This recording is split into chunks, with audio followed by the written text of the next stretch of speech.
Hello, ഇന്ന് നമ്മൾ ക്യുക്കായിട്ട് ചെയ്തെടുക്കാൻ പറ്റിയ ഒരു ചീനിയുടെ റെസിപ്പിയാണ്. ചീനി എന്ന് പറഞ്ഞാൽ കപ്പ കേട്ടോ.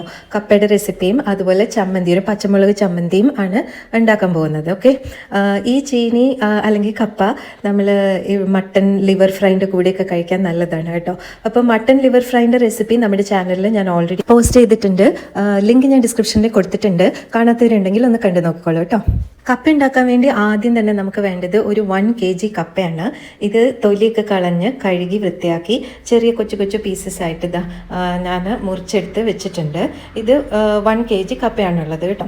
അപ്പോൾ ഇങ്ങനെ കുഞ്ഞു പീസായിട്ട് കട്ട് ചെയ്ത് കഴിഞ്ഞാൽ വേകാനൊക്കെ കുറച്ച് ഈസിയാണ്. വലിയ പീസാകുമ്പം കുറച്ചധികം സമയം എടുക്കും. പിന്നെ കപ്പ ഉണ്ടാക്കുമ്പോൾ ശ്രദ്ധിക്കാനുള്ള കാര്യം എന്ന് പറഞ്ഞാൽ നമ്മൾ കുറച്ചധികം വെള്ളത്തിൽ വേണം ഇത് കുക്ക് ചെയ്തെടുക്കാൻ. പ്രഷർ കുക്കൊക്കെ ചെയ്യാതെ തന്നെ നമ്മൾ ഓപ്പൺ ആയിട്ടൊരു പാൻ അല്ലെങ്കിൽ ഒരു സാധാരണ പാനിൽ വെച്ച് കുറച്ചധികം വെള്ളം ഒഴിച്ച് അങ്ങനെ കുക്ക് ചെയ്തെടുക്കുമ്പം കപ്പയ്ക്കകത്ത് എന്തൊക്കെയോ ബാഡ് ആയിട്ടുള്ള നല്ലതല്ലാത്ത എന്തൊക്കെയോ സാധനങ്ങളുണ്ടെന്ന് പറയും.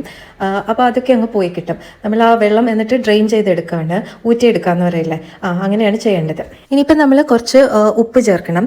ഞാനിവിടെ എടുത്തിട്ടുള്ളത് കല്ലുപ്പാണ് കേട്ടോ. ഇത് ഞാനൊരു 2 ടേബിൾ സ്പൂൺ കല്ലുപ്പ് എടുത്തിട്ടുണ്ട്. പൊടിയുപ്പേ ഉള്ളൂ കയ്യിലെങ്കിൽ അതൊരു 1 ടീസ്പൂൺ, ഒരു ഫുൾ ടീസ്പൂൺ പൊടിയുപ്പ് ചേർക്കുക കേട്ടോ. ഇനിയിപ്പോൾ ഇതിനകത്തേക്ക് നമുക്കൊരു 1/4 ടീസ്പൂൺ മഞ്ഞൾപ്പൊടി ചേർത്ത് കൊടുക്കാം. ഇനിയിപ്പോൾ എന്താ ഞാൻ കുറച്ച് വെള്ളം ചേർത്ത് കൊടുക്കുന്നുണ്ട്. ഈ വെള്ളം തന്നെ ഏകദേശം ഞാൻ 2 liters ഓഫ് വാട്ടർ ആഡ് ചെയ്യുന്നുണ്ട്. ഇത് എൻ്റെ പാത്രത്തിൻ്റെ ഏകദേശം 3/4 എത്തത്തക്ക രീതിയിലാണ് ഞാൻ വെള്ളം ചേർത്ത് കൊടുക്കുന്നത് കേട്ടോ. ഇനി നമുക്കിത് സ്റ്റൗവിൽ വെച്ചിട്ട് ഒന്ന് കുക്ക് ചെയ്തെടുക്കാം. ഈ കപ്പയുടെ വെള്ളം തിളയ്ക്കാൻ തുടങ്ങി കഴിഞ്ഞാൽ നമ്മളത് ഫ്ലെയിം കുറച്ച് വെക്കുക, തീ കുറച്ച് വെക്കുക. എന്നിട്ടൊരു ലിഡ് ഉപയോഗിച്ച് അടച്ചു വെക്കുക. ഒരു ടൈപ്പ് കപ്പയും വേകുന്ന ടൈം ഡിഫറെൻ്റ് ആണ്. എനിക്കൊരു 10 minutes ആയപ്പോൾ തന്നെ എൻ്റെ കപ്പ വെന്ത് കിട്ടി കേട്ടോ. ഇനിയിപ്പോൾ കപ്പ വെന്തിട്ടുണ്ടോ എന്ന് അറിയാൻ വേണ്ടിയിട്ട് ഒരു സ്പൂൺ കൊണ്ട് ഒരു പീസ് എടുത്ത് നോക്കുക, മറ്റൊരു സ്പൂൺ കൊണ്ട് ചെറുതായിട്ടൊന്ന് ഉടച്ച് നോക്കുക. അപ്പോൾ അത് ഉടയുന്നുണ്ടെങ്കിൽ വെന്തു എന്നാണ് അതിൻ്റെ അർത്ഥം. ഇനിയിപ്പോൾ നമുക്കത് ഡ്രെയിൻ ചെയ്തെടുക്കാം. ഞാനൊരു ഹോളുള്ള ഒരു പാത്രത്തിലേക്ക് ഒഴിച്ചിട്ട് ഈ കപ്പ ഡ്രെയിൻ ചെയ്തെടുത്ത് മാറ്റി വെക്കണം. ഇനിയിപ്പോൾ ഇതിനകത്തേക്ക് നമുക്ക് കുറച്ച് കടുക് പൊട്ടിച്ച് അതിനകത്തേക്ക് തേങ്ങയൊക്കെ വറുത്തിടണം.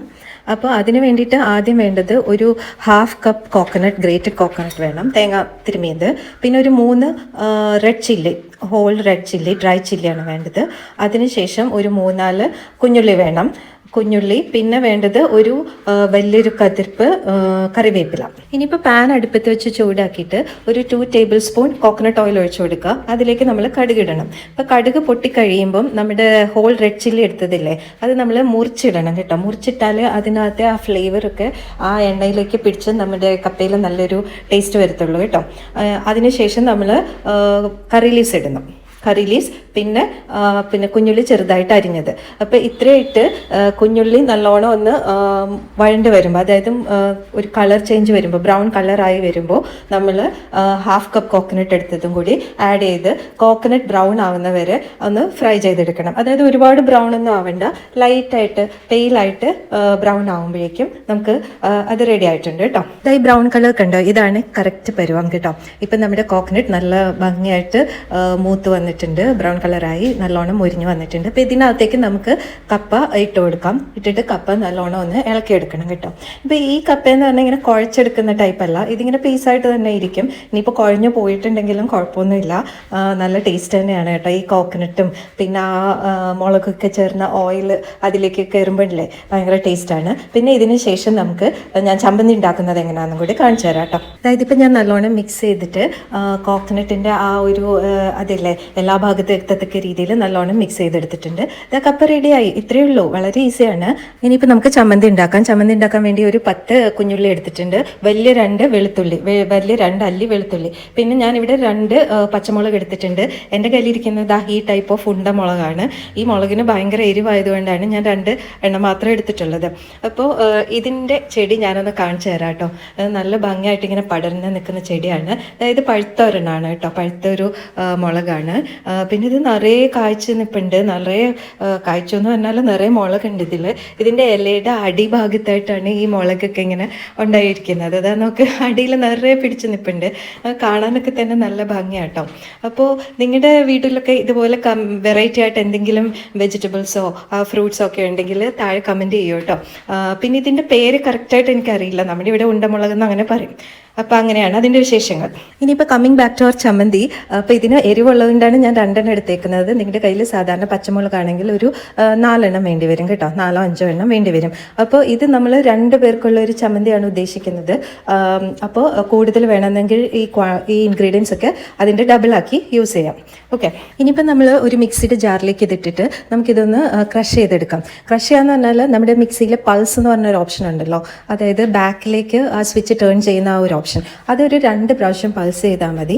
ഇത് നമുക്ക് നല്ല ക്രഷ്ഡ് ആയിട്ട് കിട്ടും. അപ്പോൾ ആ ചമ്മന്തി എന്ന് പറഞ്ഞാൽ അങ്ങനെ ഇരിക്കണം, ഇങ്ങനെ ഒരുപാട് അരഞ്ഞു പോകരുത് കേട്ടോ. ഇതിലേക്കൊരു 1/2 ടീസ്പൂൺ ഉപ്പൂടെ ചേർത്ത് കൊടുത്തിട്ട് നമ്മൾ അങ്ങനെ പൾസ് ചെയ്തെടുക്കുകയാണ്. അപ്പോൾ ഇതാ നല്ല ക്രഷ്ഡ് ആയിട്ട് നല്ല ചമ്മന്തി നമുക്ക് റെഡി ആയിട്ട് കിട്ടിയിട്ടുണ്ട്. ഇനിയിപ്പോൾ ഇതാ ഈ ചമ്മന്തി നമുക്ക് വേറൊരു ബൗളിലേക്ക് മാറ്റിയിട്ട് എല്ലാ ചമ്മന്തി മാറ്റി കഴിഞ്ഞിട്ട് നമ്മൾ ഇതിലേക്ക് ഒരു 2 ടീസ്പൂൺ കോക്കനട്ട് ഓയിൽ ഒഴിച്ചു കൊടുത്ത് നല്ലോണം ഒന്ന് മിക്സ് ചെയ്തെടുക്കണം കേട്ടോ. അപ്പം നമ്മുടെ ചമ്മന്തി റെഡി ആയിട്ടുണ്ട്. നമ്മുടെ പച്ചമുളക് ചമ്മന്തിയും നമ്മുടെ കപ്പയും റെഡി ആയിട്ടുണ്ട്. ഞാനിപ്പോൾ ഒരു വാഴയിലയിലേക്ക് ഇത് സെർവ് ചെയ്യാണ്. ആ കളർ കണ്ടോ, കപ്പേൻ്റെ ബ്രൈറ്റ് യെല്ലോ കളർ, എന്തൊരു ഭംഗിയാണ് കാണാനറിയോ. അതുപോലെ തന്നെയായിരുന്നു ടേസ്റ്റും. എല്ലാവരും ഈ റെസിപ്പി ട്രൈ ചെയ്ത് നോക്കിയിട്ട് എന്നെ അറിയിക്കണം. ചമ്മന്തി എങ്ങനെ വന്നു, കപ്പ എങ്ങനെ വന്നു എന്നെല്ലാം, മട്ടൻ ലിവർ ഫ്രൈ എങ്ങനെ വന്നു, ഇതെല്ലാവരും എനിക്ക് കമൻറ്റ് ബോക്സ് വഴി എന്നെ അറിയിക്കണം. ഇതിൻ്റെയൊക്കെ കംപ്ലീറ്റ് റെസിപ്പി നമ്മുടെ ഡിസ്ക്രിപ്ഷൻ ബോക്സിലുണ്ട്. And thank you for watching and I will see you in another video. By.